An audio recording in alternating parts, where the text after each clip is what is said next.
On an average day, working 2 bouquets of flowers, I could make about $100, sometimes more, sometimes less, but it was certainly more than the $9.50 an hour I was working at Toscanini's. And the consistency of the income really did amaze me. If the weather held, I could count on making about $40 to $50 an hour from random people walking by and making random decisions to give me a random amount of money. How is it possible that it was so predictable? That's a question for the economists, I suppose. So when I asked my Twitter followers about this, and the statisticians started weighing in about entropic probabilistic synchronicity, I gave up and settled on a simpler theory, which is this. Given the opportunity, some consistent portion of the population will happily pay for art. Sometimes, up on the box, I would fall in love with people. Pretty often, come to think of it. It was easy, given how safe and swaddled I was up there in my cloud of pretty white, untouchable stillness. No commitment. Just this, just now. Just us. Occasionally, one of the more broken-looking homeless people of Harvard Square would approach me, drop $1 in, and I would offer my flower. We'd look at each other, and sometimes their faces would crumple, and tears would appear. I would look at them. Hi, I see you there. I can't believe you just gave me $1. You probably need it more than me. I've been watching you circle this plaza all day asking people for money, and I hope to God you know that you and I are, in this moment, exactly the same. I never felt guilty about those dollars, though, because there was such a beauty and humanity to the fact that these homeless people were right along with the rich tourists, stopping to connect with me. They saw value in what I was doing. They saw the power and necessity of that human connection. Was it fair? It felt fair. There was something conspiratorial about it. Their money felt symbolically valuable to me in a way that made me swell with pride. They approved of me, and their approval somehow meant more to me than anybody else's. I started to realize there was a subterranean financial ecosystem in Harvard Square involving all of us street freaks. I found it impossible to pass the other street performers, a revolving cast of puppeteers and musicians and jugglers and magicians, or the homeless folk, without giving them my own dollars, sometimes dollars from my own hat that I'd just been given minutes before. The gift circulated. One day, a really old, raggedy-looking Japanese guy watched me for a very long time. He made himself a little perch on one of the cement benches across the sidewalk, surrounded by rolled-up sleeping bags and a colorless, tattered collection of garbage sacks, and he sat there looking at me with his weathered face. I watched him out of the corner of my eye. After about an hour, he dug in his pocket and fished out $1, and he shuffled over to me, put the dollar in my hat, and looked up. Here's your flower. I see you. His eyes narrowed, and he looked at my face, like he was looking for the answer to a question that I couldn't hear him asking, and I just stared right back, and then he nodded, slightly, took the flower, and shuffled away. I loved him. The next day he came back and left a note in my hat. He wanted to know if I would marry him. I don't know how he expected me to answer, and I never saw him again. I wanted to be seen. That was absolutely true. All performers, all humans want to be seen. It's a basic need. Even the shy ones who don't want to be looked at. But I also wanted very much to see. I didn't quite grasp this until I had been up on the box for a while. What I loved as much as, possibly even more than being seen, was sharing the gaze, feeling connected. I needed the two-way street, the exchange, the relationship, and the invitation to true intimacy that I got every so often from the eyes of my random street patrons. It didn't always happen, but it happened enough to keep me up on the box. And that's why stripping, even though it often paid way better, when I tried my hand at it a few years later, just didn't do it for me. I was being looked at, but I never felt seen. The strip joint was like Teflon to real emotional connection. There was physical intimacy galore, I witnessed hand jobs being given under tables, and lots of legs and tits, and more being covertly rubbed at the bar. And just another note to my mother here. You'll be very happy to know, Mom, I never gave a hand job to anyone at the strip club. I danced for endless hours, stark naked on stage, and talked for even more hours with the loneliest men in the world while pretending to drink champagne. We strippers were experts in dumping our drinks back into ice buckets when customers weren't looking. It was a job skill you actually had to have working at the Glass Slipper. If I'd actually drank all the absurdly overpriced champagne, from which I earned a 15% cut, that was purchased for me on a good night by lonely men who wanted to chat, I would have consumed, in the course of my 6-hour shift, enough to have brought me to a blood alcohol level of approximately 5-point dead. Sometimes I would get home and have a nice little breakdown, having no idea what to do with all the loneliness I'd collected. I tried to capture it in a lyric years later, in a song called Berlin, which was my chosen stripper name. It's hard to work on an assembly line of broken hearts. Not supposed to fix them, only count and sell the parts. People would look straight into your crotch, but nobody would look you in the eye. That drove me crazy. Sometimes people would hold my gaze and try to give the flower back to the bride as if to somehow repay me for the flower I had just given them. And I would gesture, no, it's yours to keep. A few times people came back to my spot 15 minutes later to lay a whole store-bought bouquet at my feet.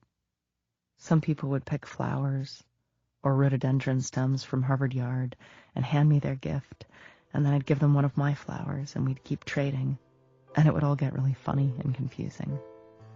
On a good day, I couldn't tell who was giving what to whom.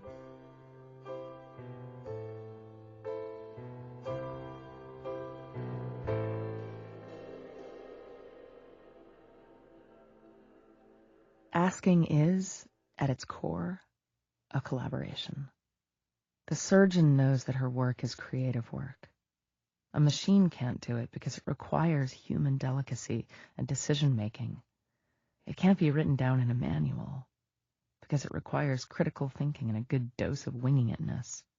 Her work requires a balance of self-confidence and collaboration, a blend of intuition and improvisation. If the surgeon, while slicing that vulnerable brain, hits an unexpected bump in the process and needs to ask the person beside her for something essential and quickly, she has absolutely no time to waste on questions like, do I deserve to ask for this help? Is this person I'm asking really trustworthy? Am I an asshole for having the power to ask in this moment? She simply accepts her position, asks without shame, gets the right scalpel, and keeps cutting.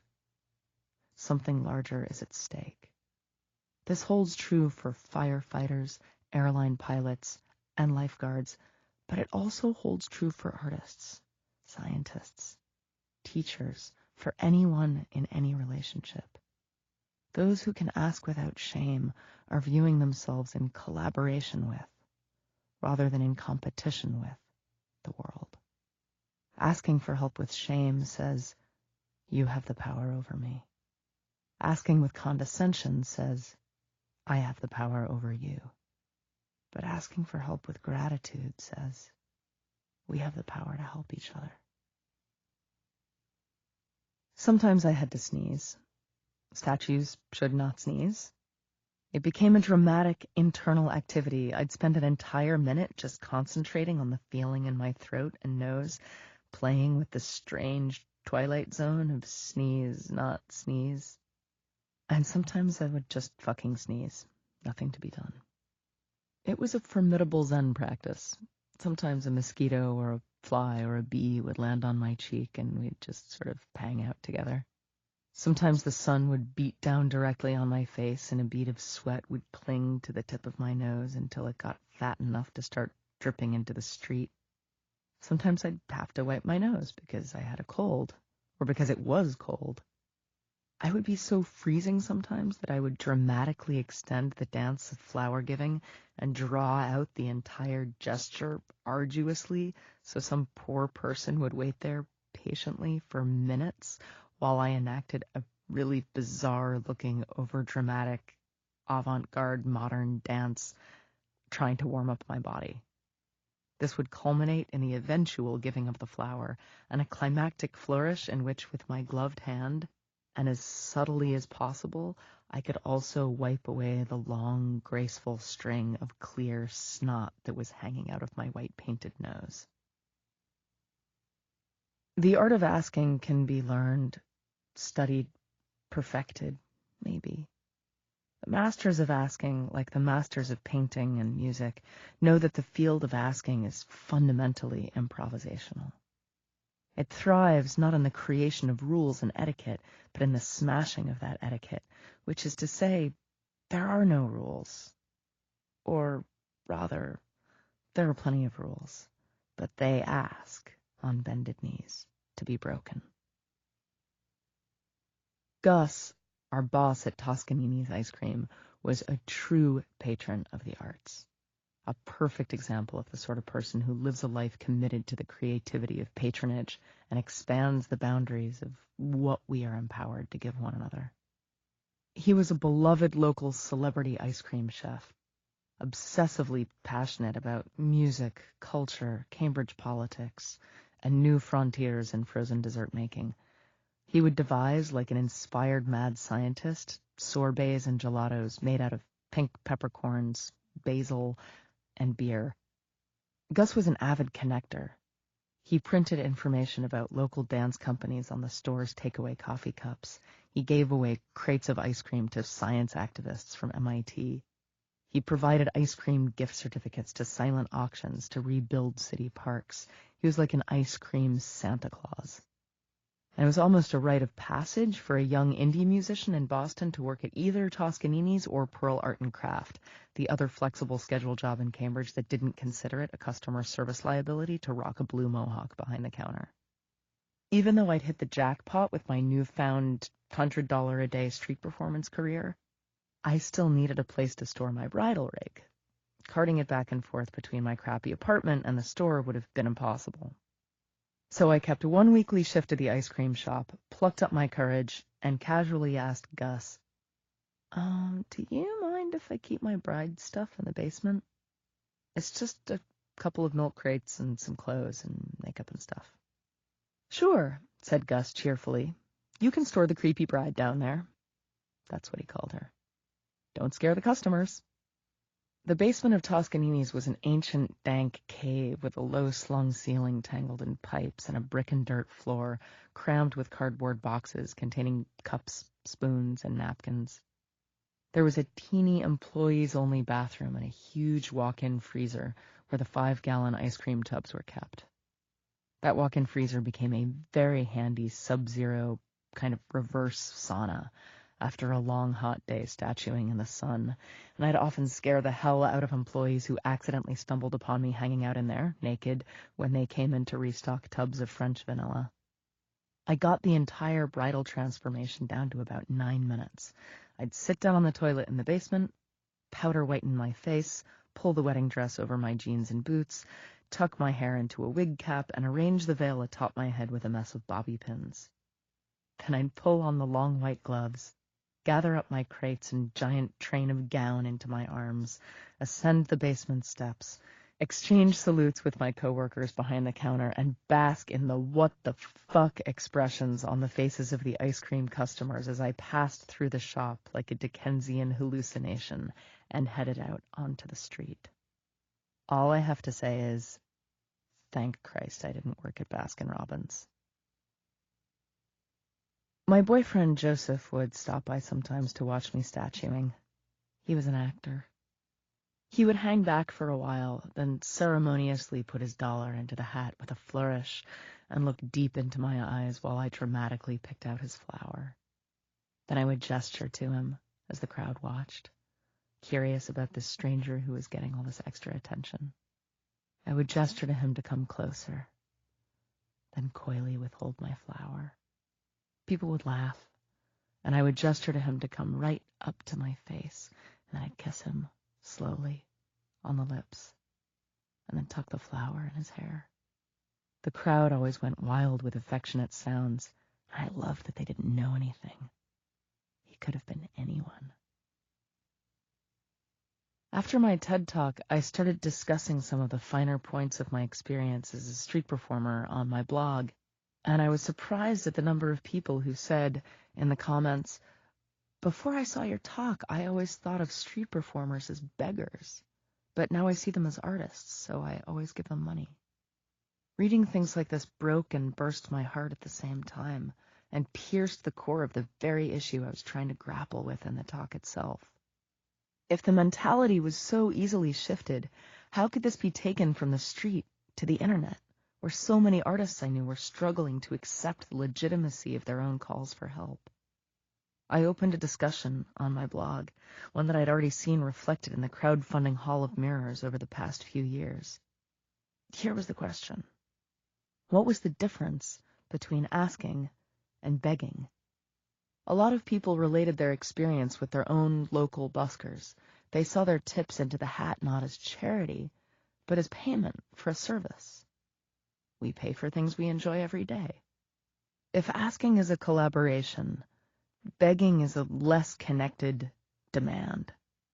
Begging can't provide value to the giver by definition. It offers no exchange. Here are the words that the blog commenters used over and over again when trying to describe begging. Manipulation, desperation, base, animal, last ditch, vulnerability, manipulative, guilt, shame. And the keywords that kept appearing in relation to asking: dignity, collaboration, exchange, vulnerability, reciprocity, mutual respect, comfort, love. The top voted comment on the blog from a reader named Marko Fanchevich nails it.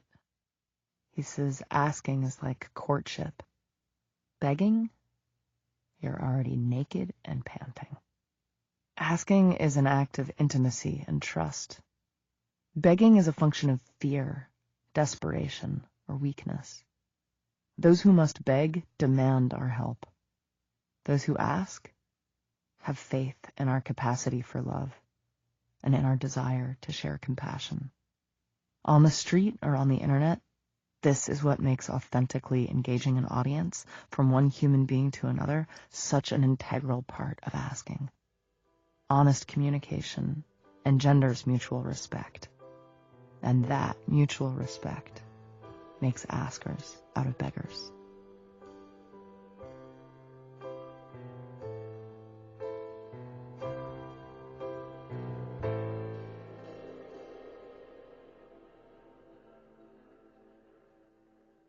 People would put all sorts of weird shit in the hat. I never knew what I was going to find at the end of the day, in addition to the collection of coins and bills. It was a little like opening up a fucked up Christmas stocking. Every random gift made me giddy. People would throw in hand-scrawled thank you notes on the backs of ATM receipts and little drawings they'd done while watching me. Pieces of origami, phone numbers, photographs they'd taken of me, cigarettes, rocks, hand-woven bracelets, badly rolled joints, love poems. Gus wasn't my only patron in those early days. I had a whole collection. I was kind of a street performing institution, and the locals had even given me a name, the 8-Foot Bride, which I took as a compliment because I barely cleared 7'6" atop the milk crates. There was a guy who managed a sandwich shop on the other side of the square who loved the 8-Foot Bride. One day I came in to get a burrito between statuing shifts. My white face, because I never bothered to remove my makeup between shows, was a dead giveaway. He asked me, full of excitement, "Are you the statue girl?" "Yep, I'm the statue girl." "Your burritos are free forever. What you do is incredible." "You're kidding." The free burritos saved me at least $40 a week in food costs. There was the guy who owned the old-fashioned tobacco shop next to Toscanini's, which had a hidden balcony lined with tables reserved for chess players to rent for $2 an hour. And he let me sit there, without paying, during my breaks, out of the sun, drinking my free coffee and musing in my journal, without being stared at or asked by any passing strangers why I was covered in makeup. There was the florist. After my first day up on the box, I realized that the routine of picking flowers by the side of the river wouldn't be very sustainable. And I didn't want to single-handedly clean Cambridge out of flora, so I wandered into the local flower shop. I was faced with a puzzle. What kind of flower was pretty and substantial enough to give away, easy enough to hold, and not too expensive? I settled on daisy palms, which are sort of like daisies but not so willowy, and way cheaper. The shop was run by a mother and son team, and after buying flowers in there for a few consecutive days, I felt like I was a good enough customer to ask the son, "Do you maybe have any flowers you don't need, like any seconds or irregulars, like slightly banged up flowers that maybe you can't sell?" "Well, what do you need them for?" he asked. "Oh, it's kind of weird. I'm a statue. I give them away when I move to people who give me money." He smiled. "Oh, you're that girl." He took me down to the basement and showed me a huge bucket of yesterday's flowers, which were just barely starting to brown at the edges. "Knock yourself out, statue girl. Pick what you want. I'll give you a great price." After that, every few days I'd walk to the florist and patiently wait for him to deal with whatever real customers he had. And then he'd examine his current daisy palm situation and give me the ones that were just a little too wilted to sell, but still fit for a street performer, for about a third of the regular price. Some days there just weren't any rejects, but he'd still hand me a few bunches and make up a cheap price. He liked helping me. Sometimes he would throw in a few slightly wilting roses, and I'd make those the centerpiece of my bouquet for each show, saving a rose for the very last person who gave me $1 as a little floral finale. People yelled abuse at me occasionally, sometimes from the sidewalk, sometimes from passing traffic. The most common insults hurled my way included, but weren't limited to, and I hope you appreciate my Boston accent, because that's the way they were usually delivered. "Nice costume, you fucking retard. Hey, baby, I'd marry your ass. Get off the fucking sidewalk, you freak. What is this, Halloween?" A very 80s flavored insult that was used a few times. "Get a life." And then there was this one, shouted from a passing car, "Get a job!" And of all the insults hurled in my direction, "get a job" hurt the most. It was an affront. I actually took it very personally. I had a job. I was doing my job. I mean, it was a weird job, and a job I'd created out of thin air with no permission from a higher authority, but I was working, and people were paying me. Didn't that make it a job? And I would think, as my face burned with resentment, I was making a consistent income, which made the "get a job" insult hurt even more. So, I would stand there thinking, I'm making plenty of money, maybe more than you, asshole. But I realized I was actually very hurt, and it was defensive. Brene Brown, a social scientist and TED speaker who has researched shame, worthiness, courage, and vulnerability, recently published a book called Daring Greatly, which I fortuitously picked up at a Boston bookstore when I was just beginning to write this book. I was so delighted by the commonalities between our books that I twittered her, praising her work and asking her if she would give me an introduction for this book. And she said yes, but you know that because you heard it. Anyway, Brene writes, "The perception that vulnerability is weakness is the most widely accepted myth about vulnerability and the most dangerous. When we spend our lives pushing away and protecting ourselves from feeling vulnerable or from being perceived as too emotional, we feel contempt when others are less capable or willing to mask feelings, suck it up, and soldier on. We've come to the point where rather than respecting and appreciating the courage and daring behind vulnerability, we let our fear and discomfort become judgment and criticism. Following this logic, we can assume that the likelihood of someone yelling, 'Get a job,' from their passing car is indirectly proportionate to their own crippling fear about getting up on the figurative box themselves. Or to strip it down to its essence, hate is fear." I broke up with Joseph. My boyfriend Jonah would stop by sometimes to watch me statuing. He played the cello. I loved giving flowers to people I loved. I'd saved $400 to buy a ticket to go on vacation with him and his family, and had given him the cash to book my flight along with theirs. But then we started breaking up, and we decided that I shouldn't go in the middle of our off-again, on-again drama. It would be too awkward. I'd had a good day of briding. Some nice guy had hand-folded me an origami crane, which I had tucked into the folds of my dress. Jonah had come by to blow me an on-again kiss and say hello. And it had rained, but only for about 2 minutes, so I didn't get too wet. I went down the stairs to the basement of Toscanini's to sit on the dark brick floor and count my hat for the day, and to my astonishment, there was a wad of cash wound up in a rubber band. I ran upstairs and grabbed the shop telephone and called Jonah. "You're never going to believe this, but somebody put $400 in my hat today." "Oh, Amanda," he said. "What? It's amazing. Can you believe someone cared that much?" "Oh, Amanda." "What?" "Oh, Amanda." "What?" Lewis Hyde published a beautiful dot-connecting book in 1983 called The Gift, which tackles the elusive subject of what Hyde calls the commerce of the creative spirit. He explains the term Indian giver, which most people consider an insult, someone who offers a gift and then wants to take it back.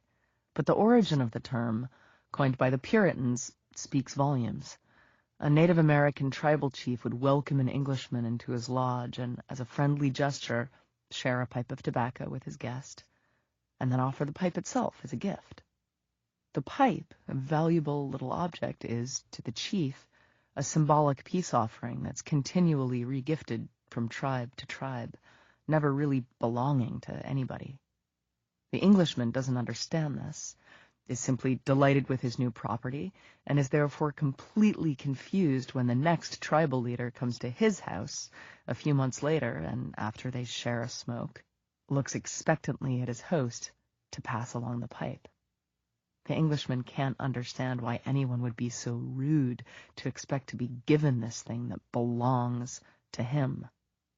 Hyde concludes, the opposite of Indian giver would be something like white man keeper, that is, a person whose instinct is to remove property from circulation. The Indian giver, or the original one at any rate, understood a cardinal property of the gift.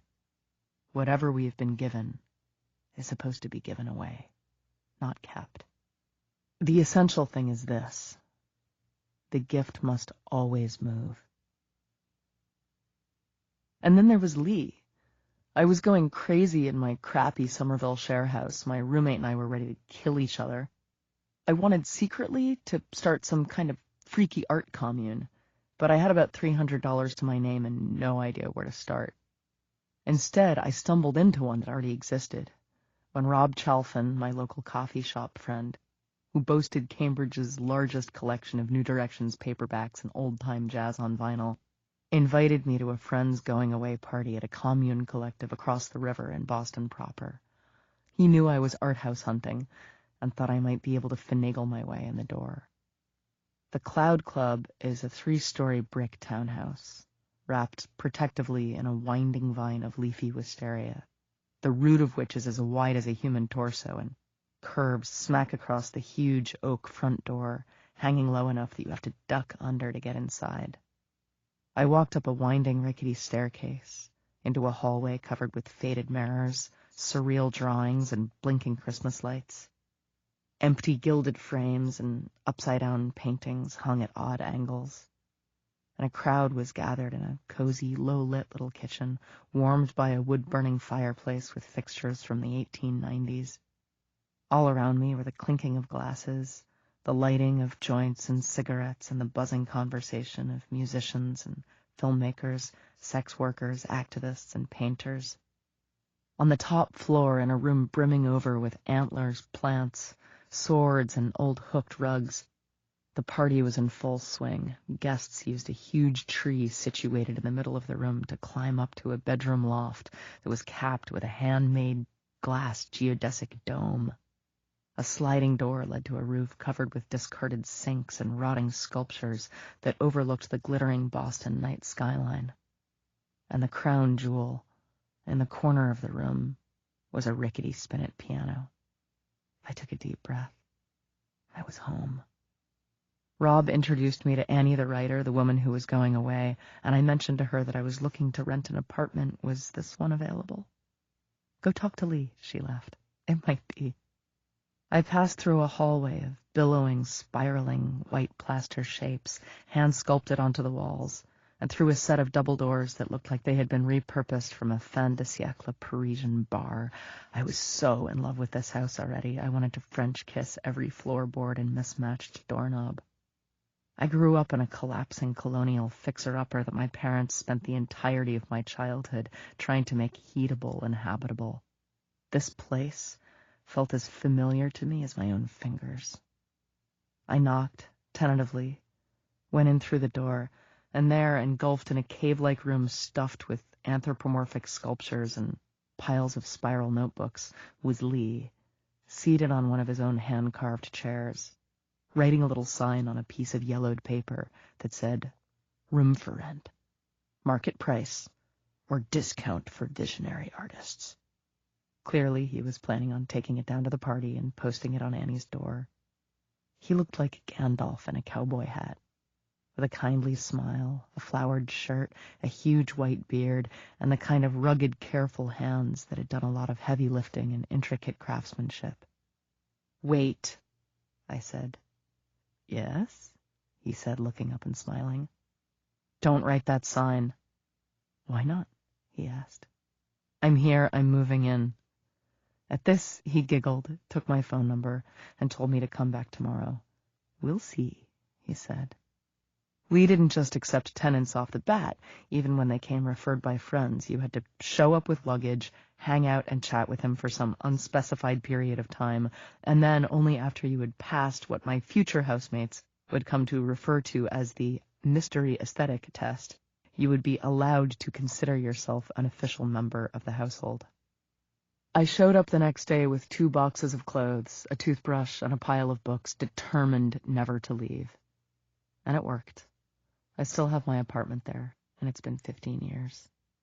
Back in the 1970s, Lee had created the Cloud Club because he wanted an art family around him.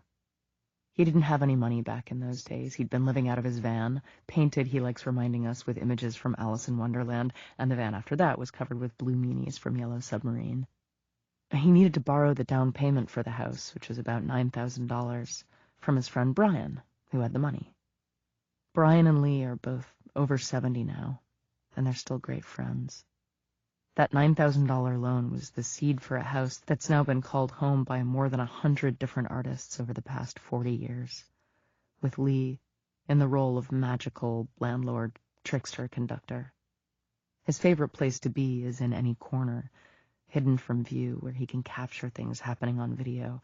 Lee is an outsider artist in his own right, a self-taught architect, painter, and sculptor. The Cloud Club is his art, and we get to live in it. There's about 8 of us living there at any given time, and we all have our own little apartments with our own kitchens and bathrooms. Mostly, nobody leaves their doors locked. We share a car, we share the washer and dryer, and we take turns buying laundry detergent. We share the back garden. My housemate Molly is the one with the green thumb. She plants kale and distributes it around the house. Since he started the Cloud Club, Lee has deliberately charged his tenants only about 1/3 of the market value rent for each apartment.